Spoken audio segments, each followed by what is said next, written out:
Decisions, decisions, decisions. We are absolutely spoiled for choice in the amount of gaming titles we have available. Want to be a scientist? Oh.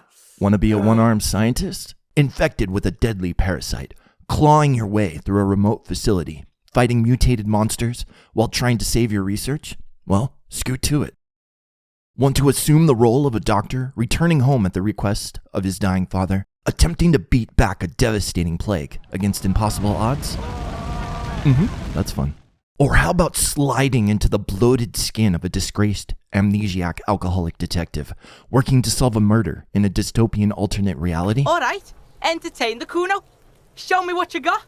By purchasing and installing a game, you enter into an unspoken contract. A contract in which you agree to lend your conscious decisions to an in-game avatar, making choices that change your interactions with the game's world and inhabitants. This relationship between player and game is the main focus of The Last Cargo.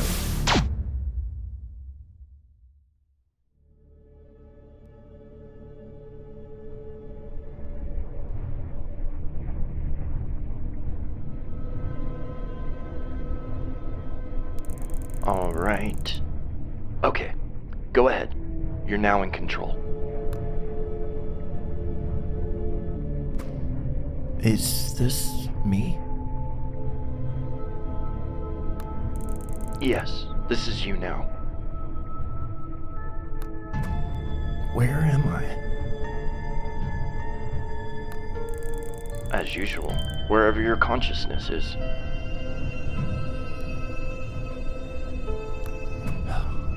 I don't feel so good. It's natural in this place. This is a completely lost cargo. This is where your condition comes from. Fortunately, you decided to help him. How noble of you. I don't understand. The person you're helping is almost completely helpless. Requires special care. So you're telling me that I want to help someone?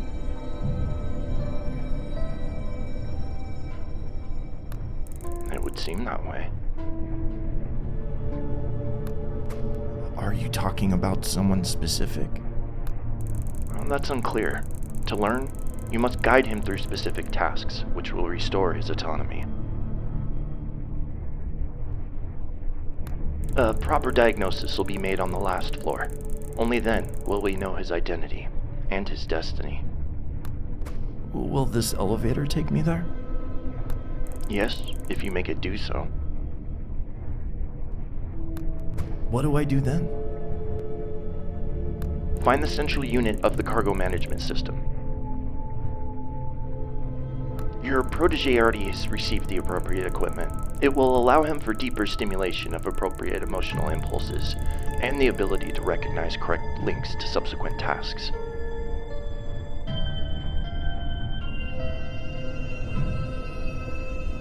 Okay, we're reaching the first floor now. Watch out for him.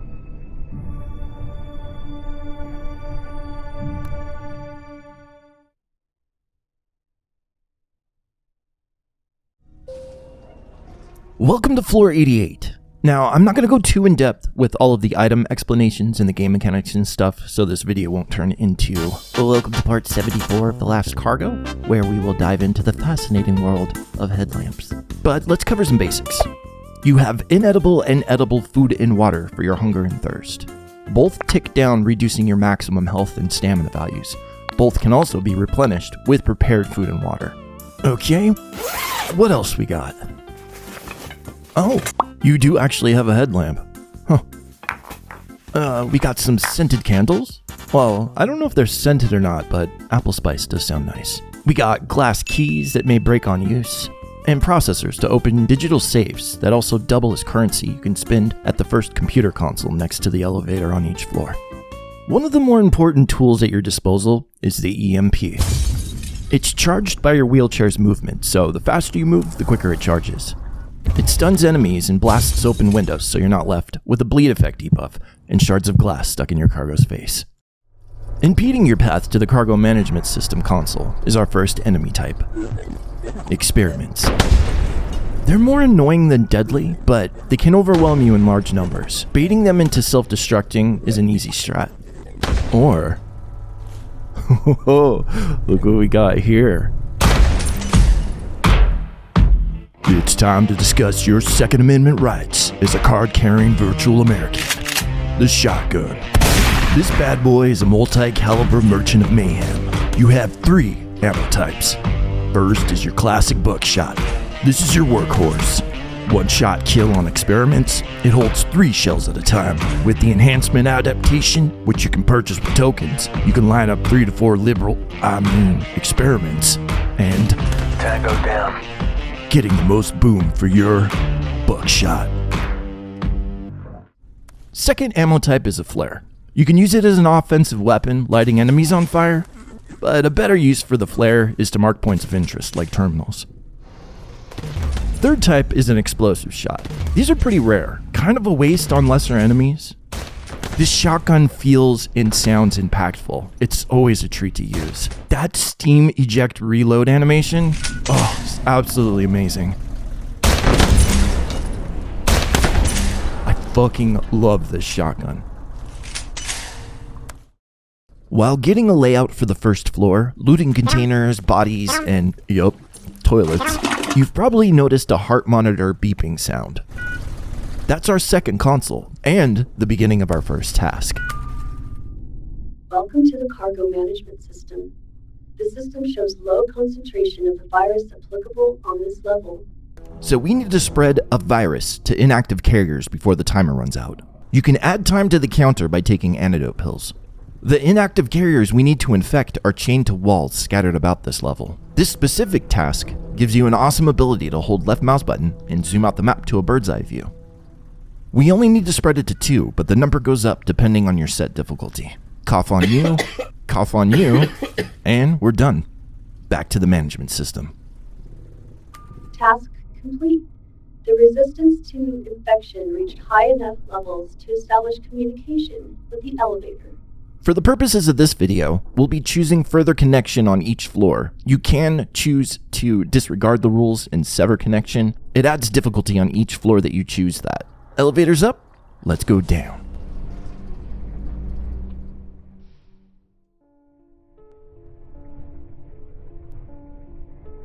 As you can see, everything works flawlessly. Flawlessly. I could have died. I haven't found anyone here.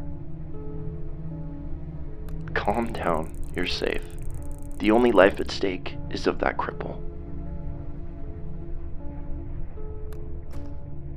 You mean me? No, I'm talking to you. You're just confused. And in reality, you're most certainly very able. I only know one reality. That's here and now. Reality is singular and objective, only until 2 consciousnesses meet. Then it gets complicated. Well, if you're talking about us, then you might be right. I'm talking about you. You must know that in this particular place, your consciousness plays a very special role. I understand that this is some sort of a test. What I don't understand is its purpose. Oh, this isn't a test. You're just another free decision donor. I don't know what you're talking about. Look at him. Our cripple is like a properly programmed machine, whose beliefs and values depend on others pulling strings attached to it. Here, we could sever all of those connections and restore his freedom. For that, however, we need decision donors, honorary donors of their independence, ones such as you. But I haven't agreed to any of it. Nobody forced you to do anything either. Your true self is gradually replaced by the cargo to which you lent it, so I'm not surprised by your reaction. We'll arrive in a moment. So concentrate on the task. Remember, do whatever you can to save him.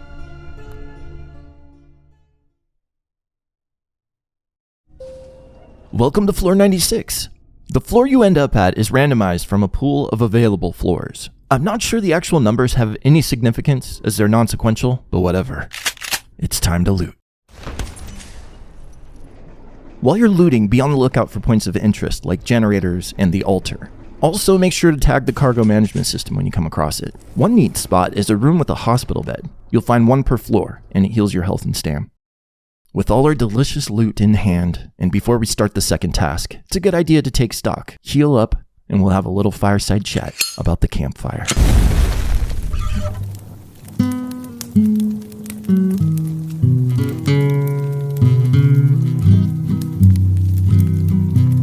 You can craft a campfire at the expense of materials. Remember, you can buy materials and parts with processors at any vending machine near the elevator on each floor. You can now use parts and materials to craft new useful items.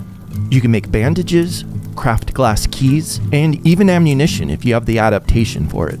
Here is where you cook inedible food and water, as well as boiling water for later use. Also, if your chair's a bit busted up, you can fix that. Okay, are we all healed up? Good. Off to task 2.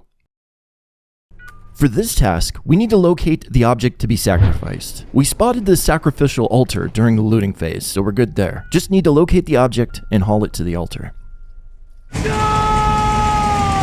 Lucky us, it seems our cargo has an idea on how to find said subject. After accepting the task, you'll notice that the cargo calls out in the direction of the object. Just follow the yell. Oh shit, what is that? It's Circular Sawman! After accepting most tasks, you'll have a short grace period, and then you can hear it coming. Slowly ambling towards you, destroying all in its path. And if he gets ya, one shot off with your head, connection lost, game over. So how do you deal with this monstrosity of mechanized mayhem? Buckshot? Pointless. Flares? Oh look, pretty lights. Explosive shot? Ah, there we go. 120-second stun? We can work with that. Okay, where's the boy at? Ah, there we go. Here, let's pause this for a second. This is a failed or completely lost cargo. You can clearly see he's been decapitated, stripped of his clothing, and missing their feet. This sacrifice is, in theory, a connection lost failed attempt by either you or another player trying to deliver their cargo. This is the fate of your cargo should you fail here, to languish in this hell, waiting for another player to sacrifice you to establish a good connection and attempt to leave this floor. Damn. Oh well, stabby stab stab stab, and we're done.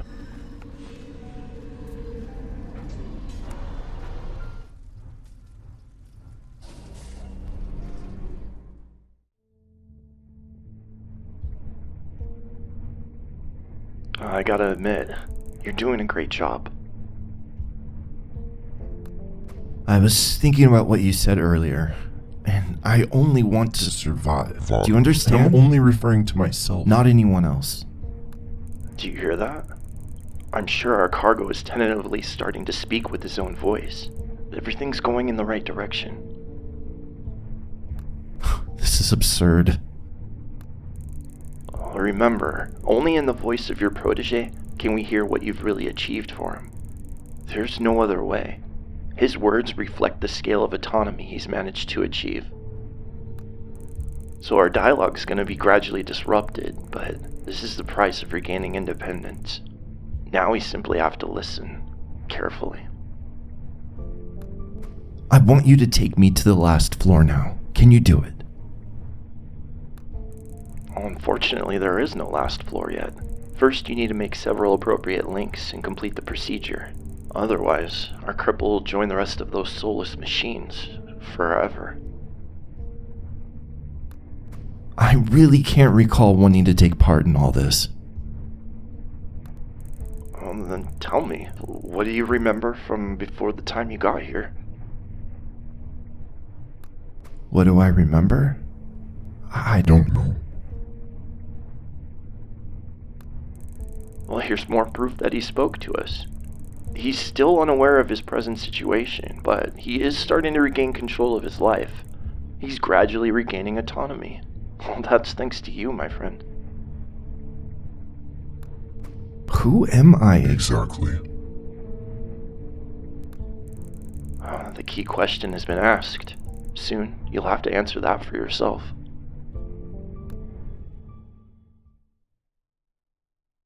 Our cargo speaks. Not quite on his own yet, but we can hear his voice and his will slowly rising from unconsciousness. During the elevator ride, we get positive reinforcement from management. Well, aside from the ableism. Management mentioned that there's no last floor yet. In a way, that makes sense. Depending on your choices, you introduce variables that may change your destination. All that's actual is now. All that's real is here. Welcome to the 4th floor. As a consequence of the sacrifice task, we're introduced to a new variable, the variable of blood. It releases a sphere that patrols around. When glowing green and within range, it'll overcharge your EMP, allowing you an extra blast. But when it's red, you can't stun it, and I don't think there's a way to kill it, at least in the current patch, so just avoid. Off to task 3. For this task, we need to locate and turn off a few generators. This one can be tricky, especially on higher difficulties. Lucky us, we only need to turn off 2 jennies. Finding them while under pressure from Senor Sawchunk is a pain, so take note of them while you're looting and tag them with flares. They do have a sound cue that's in a small radius around them, but it's kind of hard to hear sometimes. Then it's lights out, baby. We got our headlamp to light the way. And that's all there is to it. Let's get out of here.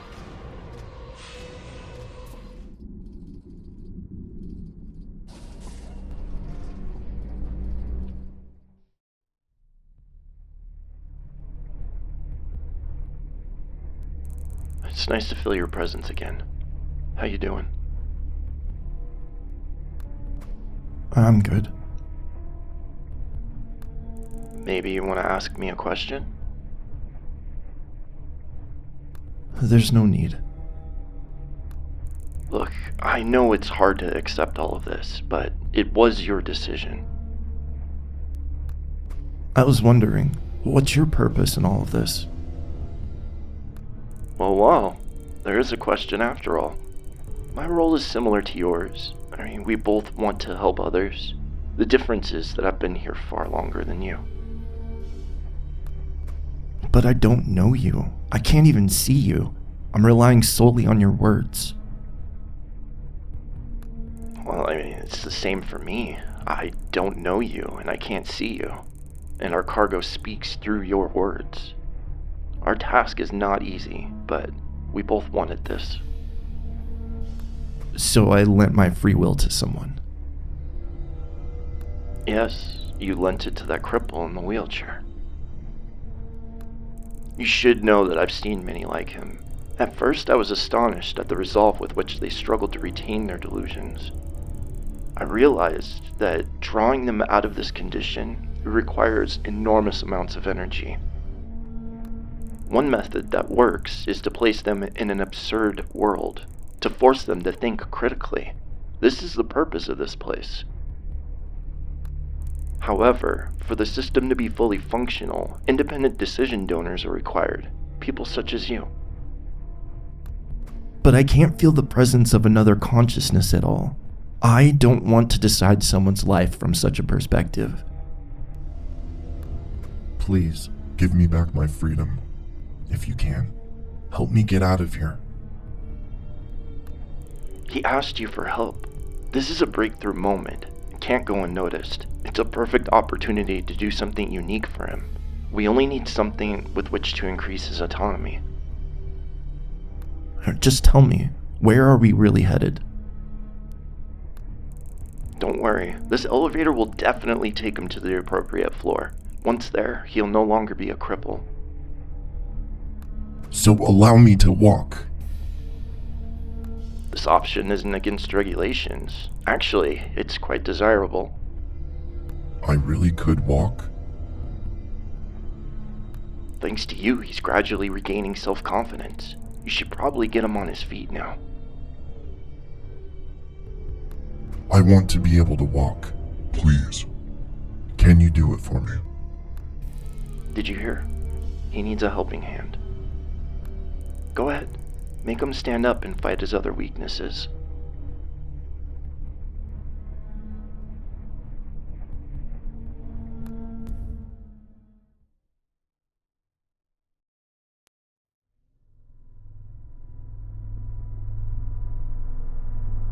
I am immediately struck with the amazing way that the developers are able to flesh out our story here by taking away the player's ability to control our cargo's head with the mouse cursor. It's a reinforcement of the elevator conversation. By helping your cargo, you're enabling them to be independent, for them to actually retake control of their bodily autonomy from the player. It's such a powerful moment. No UI elements, no tools or text on screen, only you and your cargo enjoying a moment in time that was very hard fought. There's even a football in a large room for our cargo to put his newfound legs to work.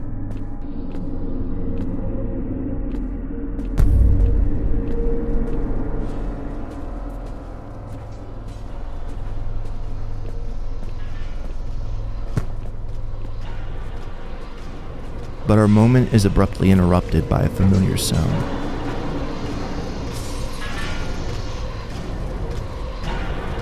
There is no escape. The moment has passed.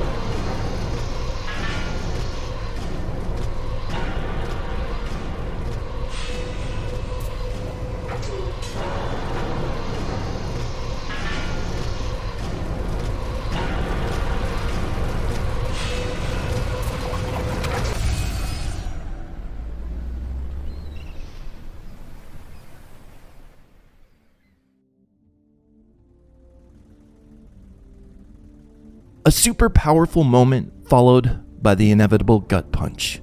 This just seems cruel. An enemy that previously wouldn't hesitate just to your head off and be done with it, instead knocked you out, gathered all your shit, took you to another floor, cut off your legs at the ankles, and left them neatly on the bed next to you. I'm assuming that it's a move to break our cargo's will, or to say, oh, how cute. You think you'll regain complete control of your mind and body, and what? Just stroll out the front door? I don't think so. Okay, deep breaths. Let's recenter ourselves. We did get a new variable, the variable of darkness. At the cost of a processor, you get enhanced night vision until you take damage. Honestly, it's not great, kind of mid. We got a task to attend to. I'll meet you over at the cargo management system. Our fourth task is a super easy one. You do lose access to the shotgun after accepting this task, but as a replacement, you get a cool squishy little brain. Hey, it's time to wake up. Right click to whip it out, and it casts a beam that concentrates more when it's pointed towards a node. We've got 3 nodes to calibrate. The brain also has the added effect of blocking circular sawman from entering the floor, so you can go about your task casually. I really like it when you get this as your first task. It gives you access to a variable that allows you to collect an organism off the wall that you can consume, and it'll mask your location from circular sawman for 30 seconds or so. Is that yummy? Node, and done. Off to the elevator.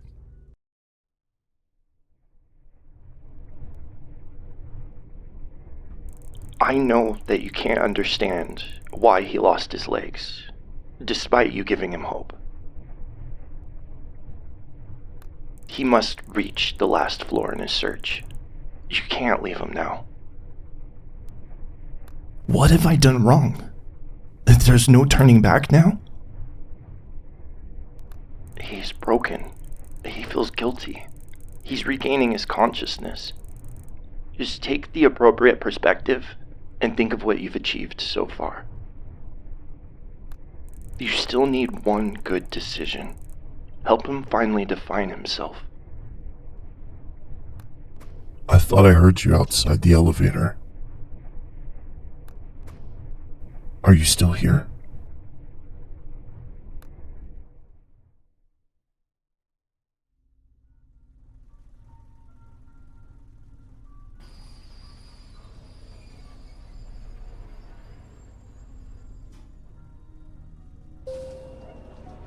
Welcome to the second floor.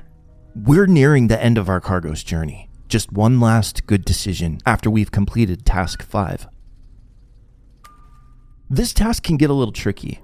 You need to EMP stun an experiment and input a 4-digit number while they're stunned. Each line needs to be a non-repeated number. The method that I use to make things a bit easier is, stay with me here, it's gonna get a little complicated. I start at 0 and check line 1. If there's no zeros, I input 0. Move to line 2. Are there any 1s? No. Good.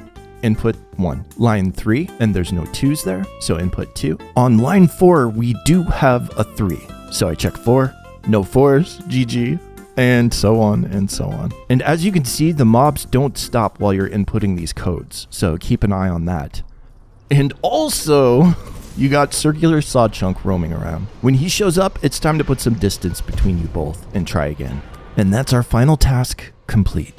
As I stated during the beginning of this video, we've chosen further connection after each task, but I strongly encourage you to experiment with your decisions.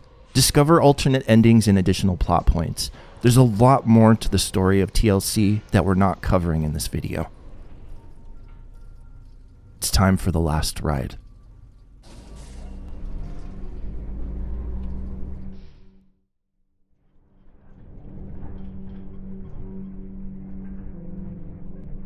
The last floor has been prepared.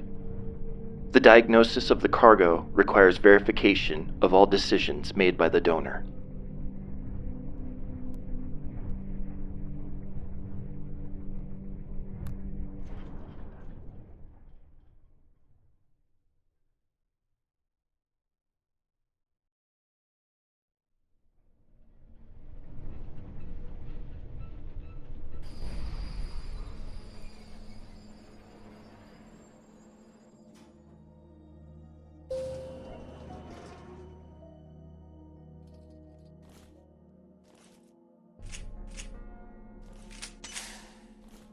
Pretty quiet.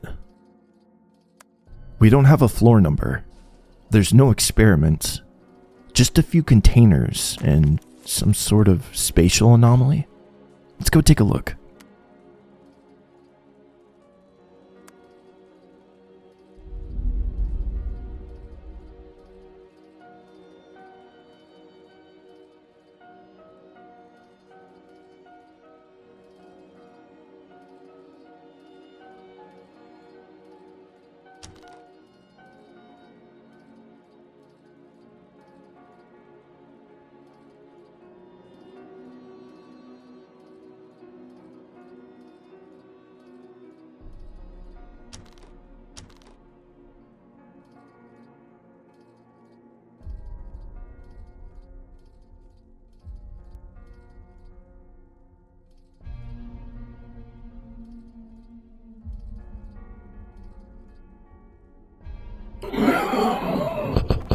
It's been very long since the last time someone visited me.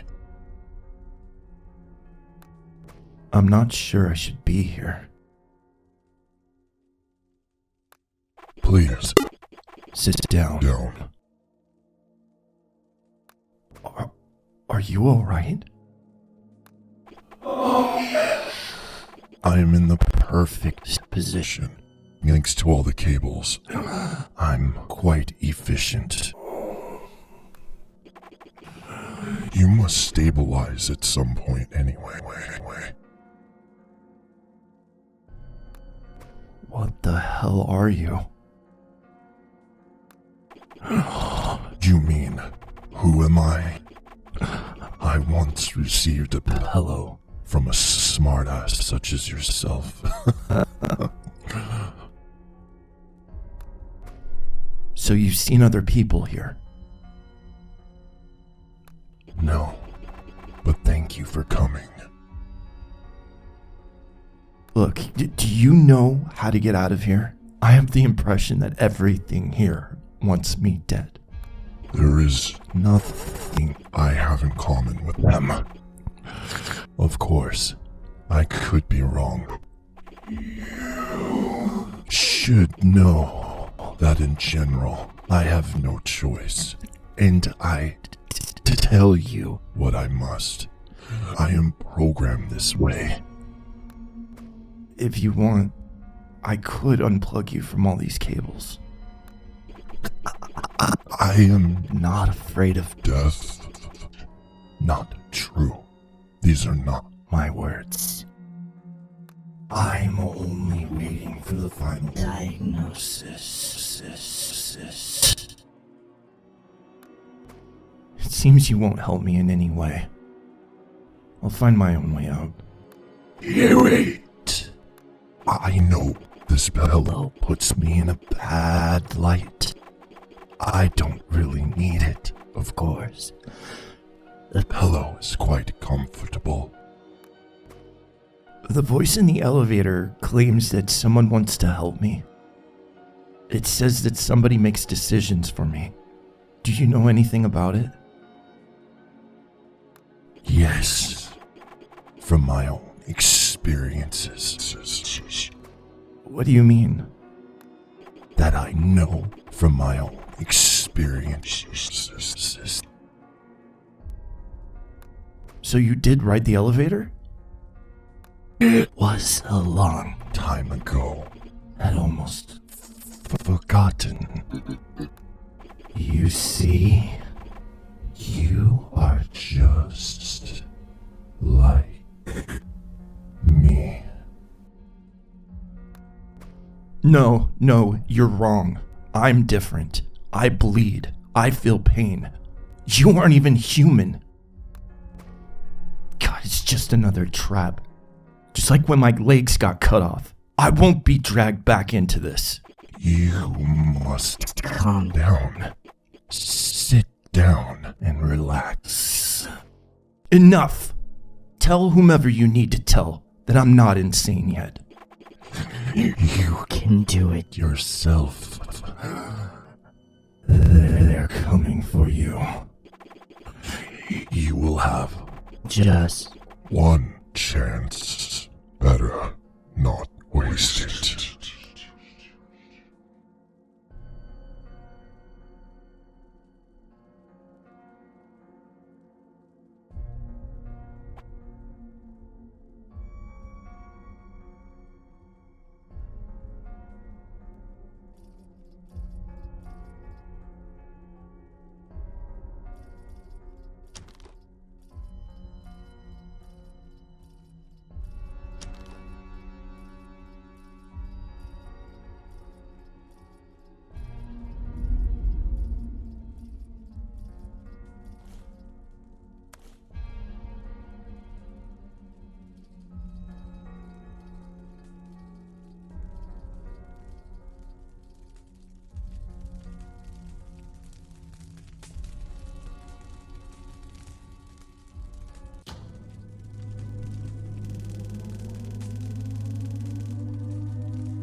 perfect. He's independent at last. The effort you put into shaping his current self helped him avoid senseless destruction. You instilled in him infinite adherence and acceptance of the system. Now he can help subsequent donors in making appropriate decisions. You performed your mission admirably. Your contribution to our work is finished. Go ahead. You're already in control.